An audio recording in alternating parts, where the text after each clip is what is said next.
अस्सलाम वालेकुम। तो आज की इस वीडियो में हम स्टडी करेंगे एंटी माइकोबैक्टीरियल ड्रग्स को। माइकोबैक्टीरिया हमारे पास दो तरह के होते हैं, माइकोबैक्टीरियम ट्यूबरक्लोसिस जो हमारे पास टीबी काज करवाते हैं, और हमारे पास माइकोबैक्टीरियम लेप्रा, ठीक है, जो हमारे पास क्या काज करवाते हैं, लेप्रोसी। ओके, इस वीडियो में हम डिस्कस करेंगे एंटी माइक्रोबियल ड्रग्स को, ठीक है, जिसमें हम क्या करेंगे, टीबी को ट्रीट करेंगे और लेप्रोसी को। ठीक है, सबसे पहले हम आ जाते हैं मैकेनिज्म ऑफ एक्शन पे और इनकी क्लास पे। ठीक है, सबसे पहले आपको पता है, ठीक है, ये हमारे पास फर्ज करें माइकोबैक्टीरियम है, ठीक है, लेप्रोसी या ट्यूबरक्लोसिस।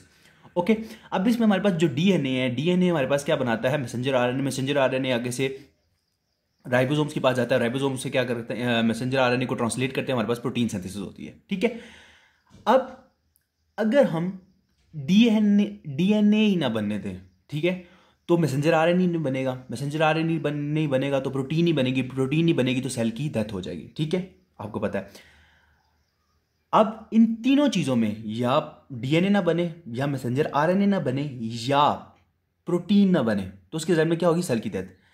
अब डीएनए की सिंथेसिस को हम कैसे इनहिबिट कर सकते हैं। अब आपको पता है जो हमारे पास पैरा अमीनो बेंजाइक एसिड होता है, ठीक है, वो कन्वर्ट होता है डीहाइड्रोफोलेट में, और डीहाइड्रोफोलेट कन्वर्ट होता है टेट्राहाइड्रोफोलेट में। अब टेट्राहाइड्रोफोलेट आगे से हमारे पास थायमिडीन बेसिस बनाता है, ठीक है, थायमिडीन बेसिस किसमें होती है, हमारे पास डीएनए का कंपोनेंट है। अब डैप जोन क्या करता है, ठीक है, डी से डीएनए, डीए से डैप जोन, याद रखना है। ठीक है, डैप जोन हमारे पास डीएनए की सिंथेसिस क्या कर देता है, बंद कर देता है, इनहिबिट कर देता है। कैसे, इस पाथवे को इनहिबिट करके। ठीक है, इसके बाद आपको पता है डीएनए से बनता है मैसेंजर आरएनए। ओके, अब डीएनए से मैसेंजर आरएनए हमारे पास कौन सा एंजाइम ट्रांसक्रिप्शन करवाता है, आरएनए पॉलीमरेज। आरएनए पॉलीमरेज को हमारे पास राइफैम्पेंस, आर से आरएनए पॉलीमरेज, आर से राइफैम्पेंस। ठीक है, राइफैम्पेंस को क्या कर देती है, इस एंजाइम को इनहिबिट कर देती है, तो इसके रिजल्ट में मैसेंजर आरएनए नहीं बनेगा, मैसेंजर आरएनए नहीं बनेगा तो प्रोटीन्स नहीं बनेगी, तो सेल की क्या हो जाएगी, डेथ हो जाएगी। ठीक है, तीसरी क्लास। अब आपको पता है राइबोसोम्स हमारे पास क्या करते हैं, ट्रांसलेशन का प्रोसेस करते हैं ना। ठीक है, मैसेंजर आरएनए से हमारे पास प्रोटीन, मैसेंजर आरएनए से हमारे पास क्या करते हैं, प्रोटीन्स बनवाते हैं। ओके, अब स्ट्रेप्टोमाइसिन क्या करता है, वो हमारे पास स्मॉलर सब यूनिट जो होता है ना राइबोसोम का, उसको क्या कर देता है, इनहिबिट कर देता है, तो उसके रिजल्ट में प्रोटीन सिंथेसिस नहीं होगी और सेल की हो जाएगी डेथ। ये होगी तीन पहली जो क्लासेस हैं, ठीक है, ऑफ एंटी माइकोबैक्टीरियल ड्रग्स। सबसे पहले क्या आ जाते हैं, डेप जोन, ठीक है, जो हमारे पास डीएनए की सिंथेसिस नहीं होने देंगे। आरएनए पॉलीमरेज को इनहिबिट कौन से करते थे, राइफैम्पेंस। और हमारे पास जो स्ट्रेप्टोमाइसिन था वो क्या कर देता, स्मॉलर राइबोसोमल सब यूनिट ऑफ द राइबोसोम, उसको क्या कर देता था, इनहिबिट कर देता, तो उसके रिजल्ट में प्रोटीन सिंथेसिस नहीं होती।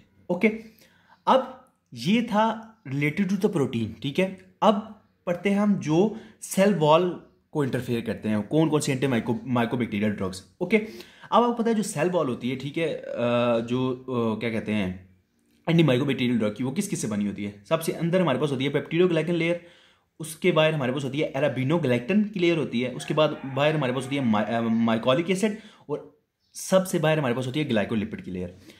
अब जो हमारे पास जो ड्रग्स है ना, ठीक है, वो इन दो लेयर्स को ना इनहिबिट कर सकते हैं, ठीक है, एराबिनोग्लाइकन और माइकोलिक एसिड्स को। ठीक है, अब इन दोनों कंपोनेंट्स की अगर सिंथेसिस हम इनहिबिट कर दें, ठीक है, सेल वॉल में, तो सेल वॉल की क्या हो जाएगी, डिस्ट्रक्शन हो जाएगी, और बैक्टीरिया क्या हो जाएगा, डिस्ट्रॉय हो जाएगा, ठीक है, उसकी डेथ हो जाएगी। अब सबसे पहले जो उसमें हमारे पास ड्रग आती है वो हमारे पास आती है आइसोनाइजिड। आइसोनाइजिड क्या करती है, ठीक है, वो बैक्टीरिया के अंदर जाती है, और बैक्टीरिया के अंदर हमारे पास एक एंजाइम होता है कैटालेज पेरोक्सिडेज, सीपी, कैटालेज पेरोक्सिडेज।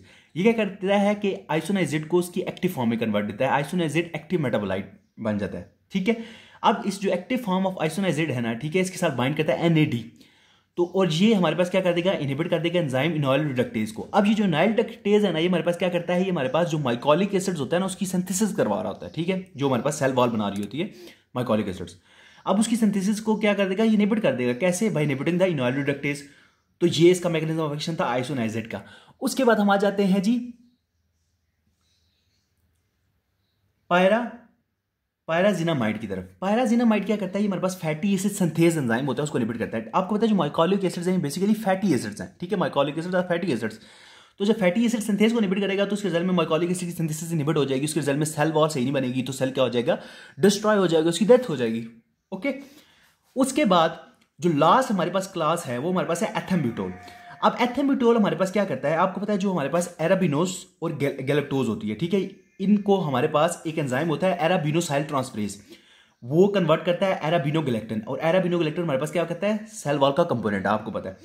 अब अगर हम इस एराबिनोसाइल ट्रांसफरेज एंजाइम को इनहिबिट कर दें तो उसके रिजल्ट में क्या होता है, हमारे पास एराबिनो कलेक्टर नहीं बन पाएगा, ये हमारा जो कि हमारे पास सेल वॉल का कंपोनेंट है, तो सेल वॉल की क्या हो जाएगी, डिस्ट्रक्शन हो जाएगी और बैक्टीरिया की क्या हो जाती है, डेथ हो जाती है। ठीक है, ये था हमारे पास जितनी भी एंटी माइकोबैक्टीरियल ड्रग्स है उनका मैकेनिज्म ऑफ एक्शन। ठीक है, सबसे पहले डैपजोन डीएनए की सिंथेसिस को इनहिबिट कर देता है। ठीक है, राइफैम्पिन क्या करते हैं, आरएनए मैसेंजर आरएनए की सिंथेसिस को इनहिबिट कर देते हैं bye inhibiting the RNA polymerase. Streptomycin क्या कर देता है, वो भी प्रोटीन सिंथेसिस को इनहिबिट कर देता है by inhibiting the smaller sub unit of ribosome. Okay, isoniazid क्या करता है, ये हमारे पास इनहिबिट कर देता है इनॉल रिडक्टेज को, जो कि हमारे पास माइकोलिक एसिड्स की सिंथेसिस करवाता है। ठीक है, सेल वॉल का कंपोनेंट है जो, तो माइकोलिक एसिड सिंथेसिस नहीं होगी तो सेल वॉल क्या हो जाएगी, डिस्ट्रॉय हो जाएगी, तो उसके साइड में बैक्टीरिया की डेथ हो जाती है। ये हमारे पास आइसोनाइजेट का मैकेनिज्म ऑफ एक्शन था। पायराजिनामाइड का मैकेनिज्म ऑफ एक्शन क्या था कि वो हमारे पास फैटी एसिड सिंथेज को क्या करता था, इनहिबिट करता था। फैटी एसिड सिंथेज इनहिबिट होगा तो हमारे पास माइकोलिक एसिड की सिंथेसिस भी इनहिबिट हो जाएगी। जब माइकोलिक एसिड की सिंथेसिस इनहिबिट होगी तो हमारे पास सेल वॉल नहीं बनेगी और सेल वॉल क्या हो जाएगी, डिस्ट्रॉय हो जाएगी। इसके बाद एथम्ब्यूटोल क्या करता है, हमारे पास एराबिनोसाइल ट्रांसफरेज एंजाइम को इनहिबिट करता है, जिसके जरिए हमारे पास एराबिनो गैलेक्टन नहीं बनता, जो कि हमारे पास सेल वॉल का कंपोनेंट है, तो सेल वॉल इसके रिजल्ट में भी क्या हो जाती है, डिस्ट्रॉय हो जाती है और हमारे पास बैक्टीरिया क्या हो जाता है, डिस्ट्रॉय हो जाता है, उसकी डेथ हो जाती है। ओके, इसके बाद हम देखते हैं कि हम एंटी माइकोबैक्टीरियल ड्रग्स के थ्रू टीबी को और माइकोबैक्टीरियल लैप्रा को ट्रीट कैसे करते हैं। ठीक है, सबसे पहले हमारे पास टीबी दो तरह की होती है। ठीक है, मैंने आपको बताया था लेटेंट टीबी और एक्टिव टीबी। ये आप माइक्रो की जो वीडियोस हैं, ठीक है, माइकोबैक्टीरियम ट्यूबरक्लोसिस की और माइकोबैक्टीरियम लैप्रा की, वो जाके आप देख सकते हैं। ठीक है, जो लेटेंट टीबी है उसमें क्या होता था कि इन्फेक्शन होता था लेकिन डिजीज नहीं होती थी उसके रिजल्ट में। तो उस केस में आपको अगर पता चल गया है, ठीक है, ट्यूबरकुलिन टेस्ट के थ्रू आप डायग्नोज कर लेते थे कि इसको एक्सपोजर हो चुका है, ठीक है, इसका ट्यूबरक्लोसिस का, और इसको इन्फेक्शन हुआ हुआ लंग में, लेकिन वो डिजीज काज नहीं करवाता। ठीक है, जो एक्टिव होता है उसके रिजल्ट में इन्फेक्शन फैल जाता है और हमारे पास सिस्टेमिक मिलिट्री टीबी काज करवाता है। ठीक है, एक्स्ट्रा पल्मोनरी टीबी भी इसी के रिजल्ट में होती है। लेटेंट टीबी को आप किस तरह ट्रीट करते हैं, ठीक है, आप उसको आइसोनाइजेट देते हैं, ठीक है, तकरीबन 6 से 9 महीनों के लिए। ठीक है, उसके बाद राइफैम्पिन देते हैं तकरीबन 4 मंथ्स के लिए। ओके, ये था किसका ट्रीटमेंट, लेटेंट टीबी का। ठीक है, जिसके रिजल्ट में डिजीज नहीं हो रही है। ठीक है, आइसोनाइजेट देनी है, ठीक है, तकरीबन 6 to 9 मंथ्स के लिए, राइफैम्पिन देनी है तकरीबन 4 मंथ्स के लिए। उसके बाद एक्टिव टीबी की तरफ आ जाते हैं। एक्टिव टीबी में आपने सबसे पहले उसको क्या देना है, ठीक है, राइप, ये 4 ड्रग्स देनी है तकरीबन 2 मंथ्स के लिए। राइप का क्या मतलब है, राइफैम्पिन, आई से हमारे पास क्या आ जाता है, आइसोनाइजेट, पी से हमारे पास आ जाता है पायराजिनामाइड, और ई से हमारे पास क्या आ जाता है, एथम्ब्यूटोल। ठीक है, ये चारों ड्रग्स आपने उसको देनी है 2 मंथ के लिए। ठीक है, पहला ट्रीटमेंट ये है। फिर उसको सेकंड ट्रीटमेंट क्या देना है आपने, नेक्स्ट 4 मंथ्स के लिए आपने उसको राइफैम्पिन, ये दोनों ड्रग्स राइफैम्पिन और आइसोनाइजेट देनी है। ठीक है, अब आपको पता है जो आइसोनाइजेट है, ठीक है, वो हमारे पास B6 की डेफिशिएंसी काज करवाता है, तो आप उसको साथ B6 के सप्लीमेंट्स भी देते हो ताकि उसको B6 की डेफिशिएंसी ना हो जाए। ठीक है, उसके अलावा सेकंड लाइन ट्रीटमेंट, अगर इससे भी वो ट्रीट नहीं हो रहा तो आप उसको स्ट्रेप्टोमाइसिन देते हो, लेकिन मोस्टली ट्रीट हो जाता है। अगर ट्रीट ना हो पाए तो स्ट्रेप्टोमाइसिन हमारे पास एक सेकंड थेरेपी है जो हम इसके लिए देते हैं। उसके बाद हम आ जाते हैं माइकोबैक्टीरियम लैप्रा पे। ठीक है, लैप्रा में आपको पता है माइकोबैक्टीरियम लैप्रा में क्या होता है, आपको हाइपरपिगमेंटेड लीजन मिलती हैं, उसकी नर्व पाल्सीज हो जाती हैं। तो आप उसको ट्रीट कैसे करते हो, आप उसको ट्रीट 2 ड्रग के थ्रू करते हो। ठीक है, जो हमारे पास डीएनए सिंथेसिस को इनहिबिट करती है और आरएनए सिंथेसिस को, उसमें हमारे पास कौन कौन सी आती है, राइफैम्पिन एंड डेपाजोन। ओके, इन 2 ड्रग्स के थ्रू आप क्या करते हैं, माइकोबैक्टीरियम लैप्रा को क्या करते हैं, ट्रीट करते हैं। ओके, लेटेंट टीबी को हमने कैसे ट्रीट किया था, आइसोनाइजेट 6 to 9 मंथ्स के लिए दी थी, राइफैम्पिन 4 मंथ्स के लिए। एक्टिव टीबी को हम कैसे ट्रीट करते हैं, फर्स्टली हम उसको 2 मंथ्स के लिए राइफैम्पिन, आइसोनाइजेट, पायराजिनामाइड और एथम्ब्यूटेल देते हैं 2 मंथ्स के लिए, और अगले 4 मंथ्स के लिए हम उसको राइफैम्पिन और आइसोनाइजेट देते हैं। ठीक है, उसके बाद बीटा सप्लीमेंट्स, B6 सप्लीमेंट्स भी देते हैं उसको, और स्ट्रेप्टोमाइसिन दे सकते हैं अगर बेसिकली ट्रीट नहीं हो रहा। उसके बाद माइकोबैक्टीरियम लैप्रा केस में हम उसको राइफैम्पिन और डेपाजोन दे सकते हैं। ठीक है, इसके बाद हम आ जाते हैं साइड इफेक्ट्स की तरफ। इन सारी ड्रग्स की जितनी भी हमने ड्रग्स पढ़ी हैं एंटी माइकोबैक्टीरियम की साइड इफेक्ट्स की तरफ आ जाते हैं। ठीक है, सबसे पहले हम बात करते हैं जी डेपाजोन की, जो हमारे पास डीएनए सिंथेसिस को इनहिबिट कर रहा था। इसके रिजल्ट में जो हमारे पास साइड इफेक्ट है वो हमारे पास मेथ हीमोग्लोबिनीमिया काज करवाता है। ठीक है, मेथ हीमोग्लोबिनीमिया आपको पता है, मेथ हीमोग्लोबिन क्या होता है कि हीमोग्लोबिन ग्रीन कलर की हो जाती है, मेथ हीमोग्लोबिन। उसके बाद अगर पेशेंट G6PD की डेफिशिएंसी के साथ हो तो आप उसको ये ड्रग दो, उसमें हमारे पास एक्यूट हिमोलिसिस भी काज करवा सकता है। इसके अलावा ये न्यूट्रोपीनिया भी काज करवा सकता है। ठीक है, इसके बाद हम आ जाते हैं स्ट्रेप्टोमाइसिन की तरफ। स्ट्रेप्टोमाइसिन हमारे पास क्या काज करवाता है, नेफ्रोटॉक्सिसिटी। ठीक है, किडनी के लिए टॉक्सिक होता है, ऑटोटॉक्सिसिटी, ईयर के लिए टॉक्सिक होता है। इसके अलावा टेट्रोजेनिक, ठीक है, वुमेन प्रेग्नेंट है तो उसको ये नहीं देनी चाहिए। क्यों? क्योंकि ये हमारे पास क्या कार करवाता है, ठीक है, टेरोटोजेनिक है। ओके, माइसीनिया ग्रेविस किसी को डिजीज हो तो इसको फर्दर वॉश कर देता है, ठीक है, ये हमारे पास स्ट्रेप्टोमाइसिन, ठीक है, तो उस पेशेंट को भी हमने नहीं देनी, ठीक है। कौन कौन सी कंडीशन में हमने नहीं देनी, एक माइसीनिया ग्रेविस के केस में, और हमारे पास अगर वुमेन प्रेग्नेंट हो तो उसको भी हमने ये नहीं दे सकते स्ट्रेप्टोमाइसिन।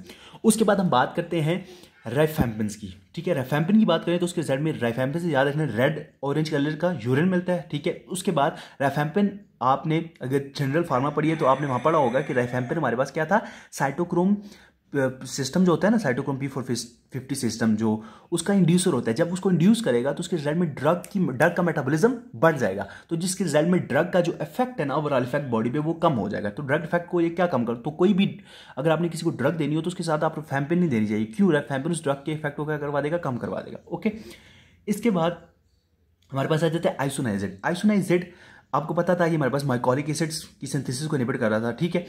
उसके बाद ये हमारे पास क्या कर, जो हमारे पास आइसोनाइजेड और पायराजिनामाइड, ये दोनों कॉमन थे, आपको याद हो तो ये दोनों हमारे पास माइकोलिक एसिड्स की ना सिंथेसिस को इनहिबिट कर रहे थे। तो इन दोनों के केस में हमारे पास एक कॉमन साइड इफेक्ट भी होता है, हिपैटोटॉक्सिसिटी होती है, तो इसका LFTs क्या होगा, बड़ा हुआ होगा। ओके, अब इसके अलावा हमारे पास आइसोनाइजेड में क्या साइड इफेक्ट होते हैं, एनाइन गैप मेटाबॉलिक एसिडोसिस हो सकता है, ठीक है। उसमें बीटा हाइड्रोक्सी ब्यूटारेट का लेवल बढ़ जाता है, ठीक है, जिसको हम कहते हैं कीटोएसिडोसिस। लैक्टिक एसिड का लेवल बढ़ जाता है, लैक्टिक एसिडोसिस, जिसको हम ओवरऑल बोलेंगे एनाइन गैप मेटाबॉलिक एसिडोसिस होती है, ठीक है। B6 डेफिशिएंसी भी काज करवाता है आइसोनाइजेड, ठीक है। उसके रिजल्ट में उसको क्या सिम्टम्स आएंगे, न्यूरोपैथी हो सकती है, B6 डेफिशिएंसी एनीमिया जो हमारे पास सिड्रोप्लास्टिक एनीमिया में जिसको कहते हैं वो हो सकता है, सीजर्स हो सकते हैं, ठीक है। ये थे साइड इफेक्ट्स आइसोनाइजेड के, ठीक है। Hepatotoxicity, anion gap metabolic acidosis, B6 की डेफिशिएंसी की वजह से हमारे पास neuropathy, B6 deficiency anaemia and seizures. Okay, इसके बाद हम आ जाते हैं पायराजिनामाइड पे। पायराजिनामाइड की बात करें तो हमारे पास माइकोलिक एसिड की सिंथेसिस को इनहिबिट कर रहा था, हिपैटोटॉक्सिसिटी कॉमन साइड इफेक्ट, और यूरिक एसिड का लेवल, यूरिक एसिड की ये एक्सक्रीशन को क्या करवा देता है, कम करवा देता है, जिसके रिजल्ट में यूरिक एसिड लेवल ब्लड में बढ़ जाता है तो गोट हो सकता है, ठीक है। पायराजिनामाइड का एक मोस्ट इंपॉर्टेंट साइड इफेक्ट क्या है, गोट। उसके बाद आपने याद रखना है एथम्ब्यूटोल, ठीक है। एथम्ब्यूटोल क्या करता था, हमारे पास एराबिनोसाइल जो ट्रांसफरेज एंजाइम था, ठीक है, उसको एराबिनोसाइल ट्रांसफरेज एंजाइम को इनहिबिट करता था, जिसके रिजल्ट में हमारे पास एराबिनोग्लेक्टिन नहीं बनता था और सेल वॉल की क्या हो जाती थी, डिस्ट्रक्शन हो जाती थी। तो इसमें हम क्या करते हैं कि एथम्ब्यूटोल का साइड इफेक्ट जो मोस्ट इंपॉर्टेंट है, ई से याद रखना, आई को हमारे पास कौन सी नर्व सप्लाई करती है, ऑप्टिक नर्व का क्या हो जाता है, न्यूराइटिस, इन्फ्लेमेशन हो जाती है ऑप्टिक नर्व की, जिसके रिजल्ट में उसको ब्लडी विजन आएगा, ठीक है। ये सारे उसके साइड इफेक्ट्स हैं। ओके, ये थे हमारे पास एंटी माइकोबैक्टीरियल ड्रग्स, ठीक है। सबसे पहले आपको के पास कौन सी थी, जो डीएनए की सिंथेसिस को इनहिबिट करते हैं, डेप्सोन। आरएनए पॉलीमरेज को इनहिबिट करेंगे, वो हमारे पास कौन से थे, रैफैम्पिन्स, ठीक है, जिसमें हमारे पास दो आती हैं, रैफैम्पिन, रैफाब्यूटिन। उसके बाद हमारे पास जो हमारे पास स्मॉलर सब यूनिट को इनहिबिट करते थे, वो हमारे पास कौन सी थी, स्ट्रेप्टोमाइसिन। उसके बाद हमारे पास जो माइकोलिक एसिड्स और माइकोलिक एसिड की सिंथेसिस नहीं होने दे रही थी ड्रग्स, वो कौन सी थी, आइसोनाइजेड एंड पायराजिनामाइड। और जो हमारे पास क्या कहते हैं, एराबिनोग्लेक्टिन की सिंथेसिस नहीं होने दे रही थी, वो हमारे पास कौन सी ड्रग थी, ethambutol. Okay, thank you very much, ठीक है। ये ड्रग्स अगर आप पहले माइकोबैक्टीरियम ब्लैप्रा और माइकोबैक्टीरियम ट्यूबरक्लोसिस, ठीक है, इनका लेक्चर लेंगे माइक्रो का, तो इजीली आपको समझ आ जाएंगे।